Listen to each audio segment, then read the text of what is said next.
All right, you all. So we are getting ready to entertain the backsplash here and getting it grouted. We got everything prepped up.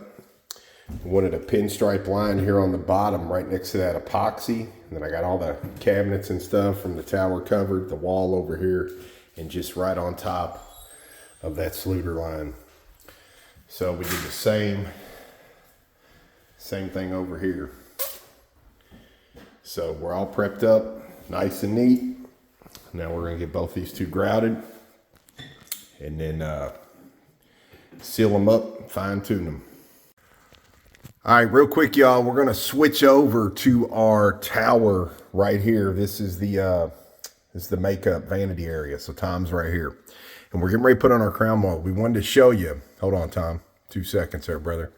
So look, initially, remember this one right there, it kind of looked the same here. So as we're dressing this up, look how Tom's got all that.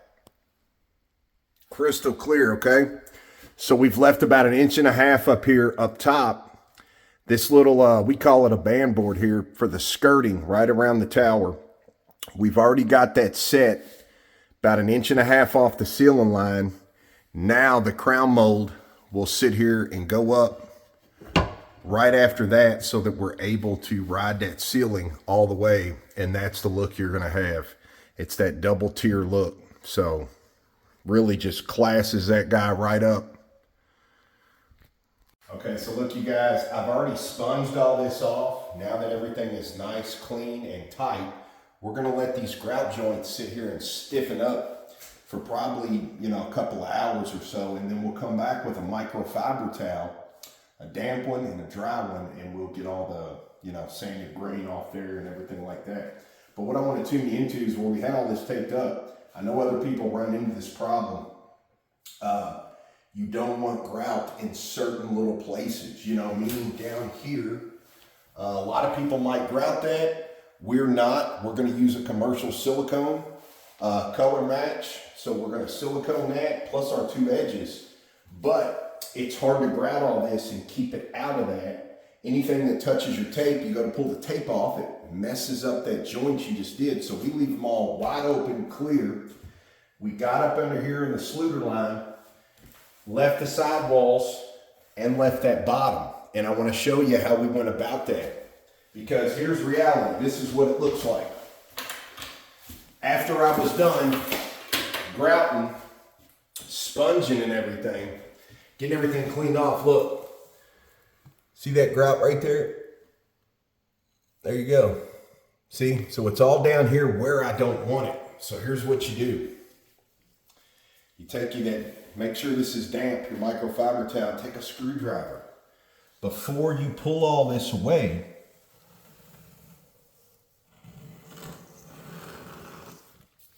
this is what helps us out a whole lot. Look at that. Just cleared that whole channel right there.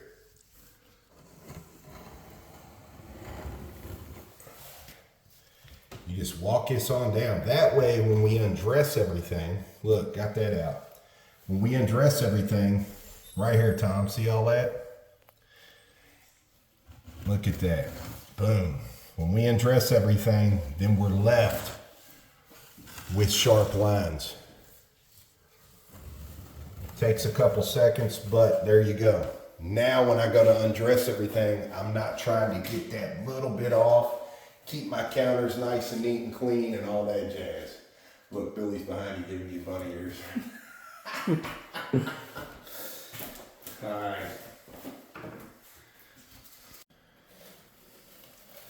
So look, you guys, look at my joint back there. Clear as a bell. See in the top line, just makes all that easy. Now we can get this little bit off right here that stayed behind. That's why we're gonna undress all this right now. We don't want this part of it to sit here for a couple of hours because there could be a mistake back here. There could be something left that I don't want to be starting to dry to everything else. So right after you all just seen us clean those joints, we're gonna go ahead and take all this off and let the 2 hours dry on its own so I can see any imperfections and fix them before they start hardening to our stuff. So, look at that. Clean as a whistle.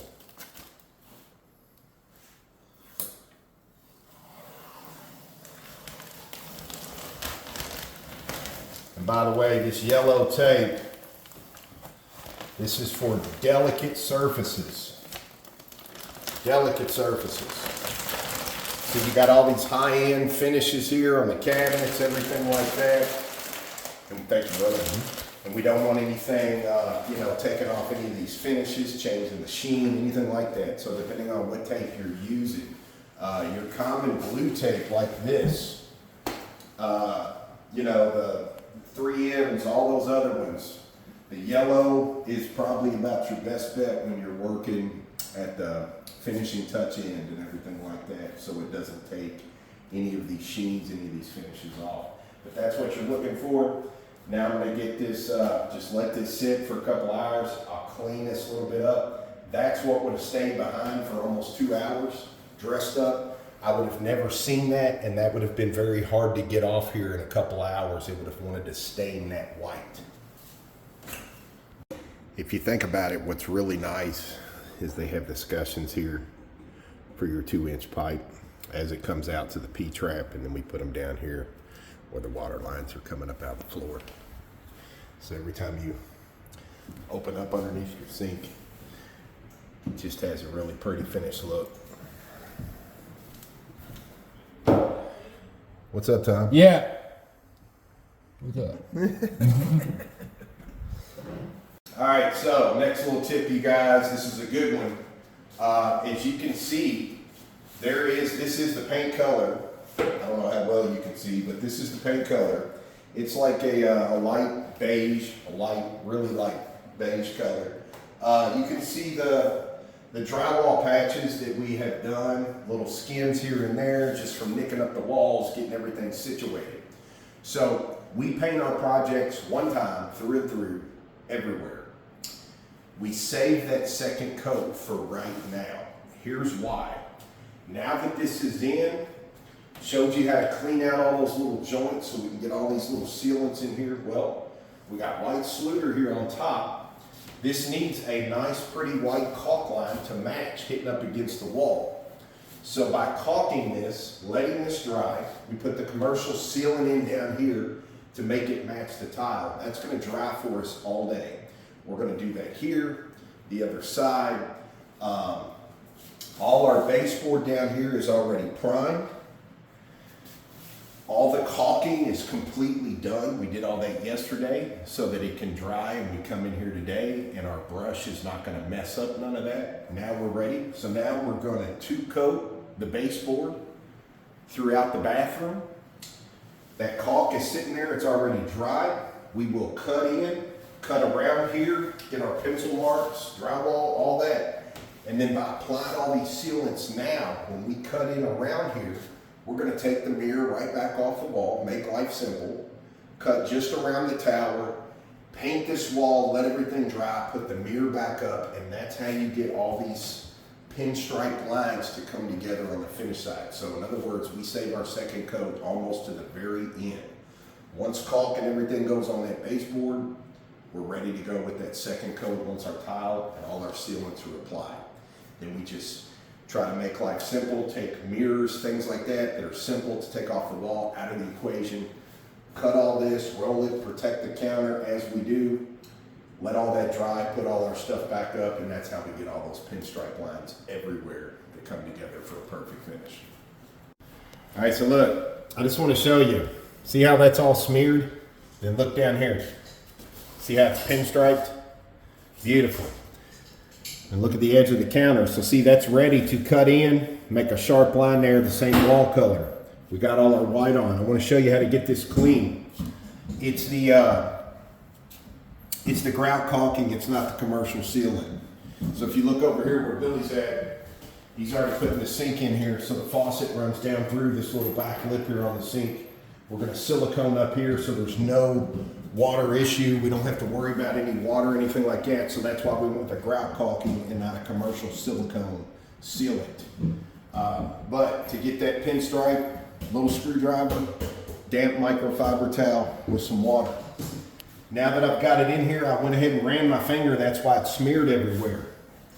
Now take your microfiber towel, fold it in half, stick the flat part right in, grab that with your finger, and then pull.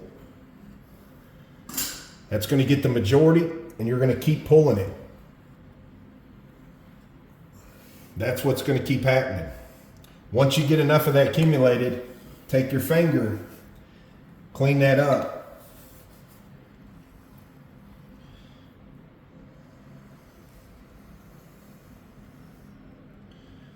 That crap everywhere every time.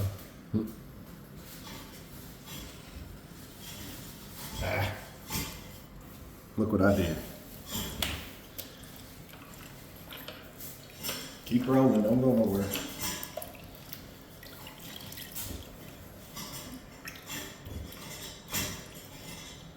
That's why we always keep this water sitting here like this.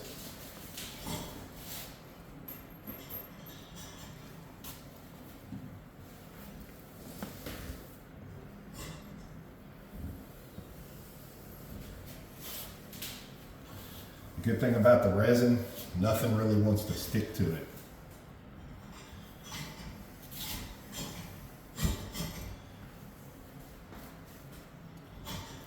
Yeah, it's because I got all this in the rag. I don't want to put it back on the counter. So let's check this out. That's pretty sharp right there.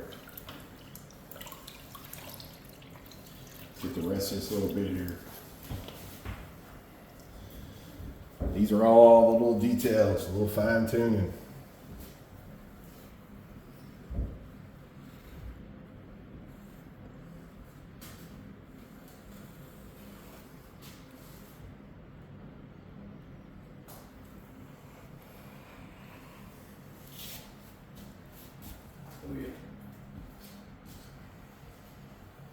Just like that.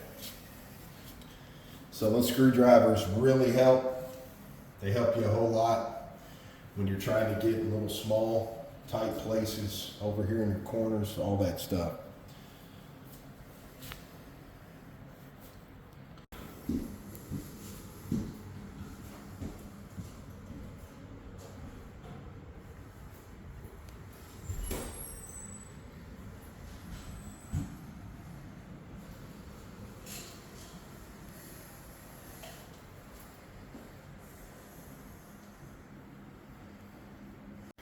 So y'all remember what I showed you about we call them a band board up there. It's just like a double stack and then the crown mold goes on. Check it out.